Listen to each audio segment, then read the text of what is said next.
حضرت عبد الرحمن بن عوف رضی اللہ تعالی عنہ سے مروی ہے کہ ہم صحابہ کرام دن رات رسول اللہ صلی اللہ تعالی علیہ وآلہ وسلم کے ساتھ رہتے تھے اور حضور سے جدا نہیں ہوتے تھے تاکہ سید دو عالم صلی اللہ تعالی علیہ وآلہ وسلم کی ضروریات میں خدمت کی جائے۔ ایک دن حضور نبی کریم صلی اللہ تعالی علیہ وآلہ وسلم اپنے دولت خانہ سے باہر نکلے تو میں بھی ان کے پیچھے ہو لیا۔ حضور ایک باغ میں تشریف لے گئے۔ وہاں حضور اکرم صلی اللہ تعالی علیہ وآلہ وسلم نے نماز پڑھی اور سر سجدے میں رکھا اور سجدہ اتنا لمبا کیا کہ میں رونے لگ گیا اور خیال کیا کہ اللہ تعالی نے آپ کی روح مبارکہ قبض کر لی ہے۔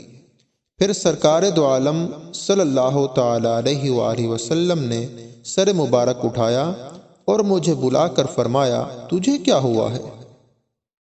میں نے عرض کی، یا رسول اللہ صلی اللہ علیہ وآلہ وسلم، آپ نے اتنا لمبا سجدہ کیا کہ میں نے خیال کیا کہ اللہ تعالی نے اپنے رسول کریم صلی اللہ تعالی علیہ وآلہ وسلم کی روح مبارکہ کو قبض فرما لیا۔